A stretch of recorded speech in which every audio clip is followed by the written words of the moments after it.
ntabwo bibaho.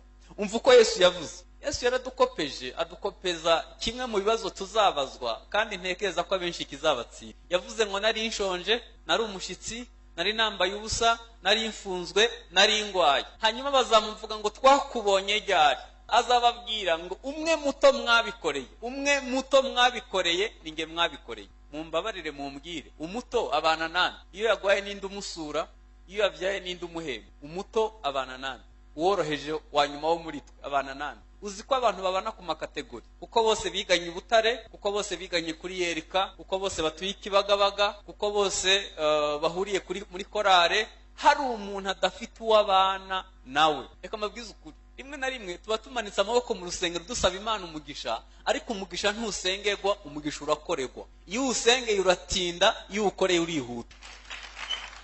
Dufite abantu rero bahisemo gusengera umugisha ariko batazi gukorera umugisha. Ntabwo Tabita yazguwe n'amarira y'abapfakazi, yazguwe n'imirimo myiza yakoze.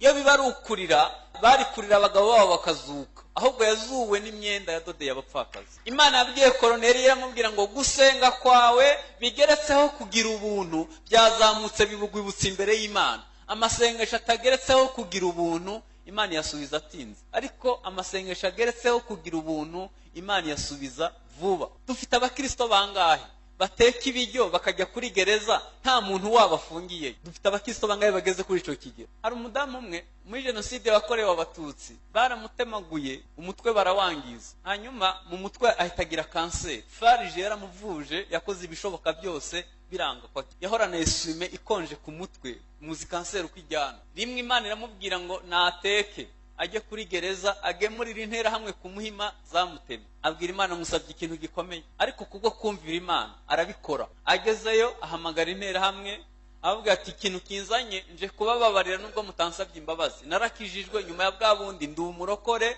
nje kubohokana namwe, kandi naje no kubagemurira n'abaza n'ibiryo. Baraseka baravuga ati mbega amayeri y'inyenzi mw'abantu mwe, ubu utuzaniye uburozi bwo kutwica ntabyo turiye. Avuga ati nukuri ndi umurokore, aranarira akurayo ikanya, avuga ati muze dusangire. Barangije baratinyuka, arabababarira, arabahobera. Atashe mu rugo Imana iramubwira ngo kubwico wakoze ngukije kanseri yo mu mutwe. Ubu ni muzima, atanga ubuhamya, yarakize, yarabohowe. Nari ngwaye muza kunsura, ngwaye muza kundeba. Dufite abakristo bangahe bateka ibiryo bakajya ku bitaro nta muntu wawo wagwariye? Nyamara niba birivuze ngo nari ngwaye, birashoboka ko agwara, byashoboka. Rimwe nigeze guhagurutsa mu rusengero rwacu abantu bakumbuye kurya inyama, mbona abantu 17 batazi uko inyama zimeze. 17, kandi abanyarwanda bihagararaho. Umuntu yemeye ko ashonje abashonje ari umunyarwanda, nushaka kuzajya umugaburira abashonje. Noneho ikintu cambabaje, bahagurutse muri korale, bamwe bahagurutse muri korale y'abantu bacuruza mu Bushinwa bajya Dubai, baba bafite nk'inyama z'amoko nk'abiri buri munsi ku meza. Manda wihanganye ugateka nk'uko utekera umugabo wawe cyangwa inshuti zawe, ugahamagara abakene babiri uzi babakene, ukabicaza ku meza yawe ukabagaburira. Waba ukoreye umugisha we. Ariko iwacu twakira abantu baza kunegura ko amarido adasa n'intebe, tutaramenya kuvanga amabara. Hari umukene yakwicara mu ntebe z'iwawe agahita ajya gutanga ituro ry'ishimwe ko Imana imwishazanyije n'abakomeye.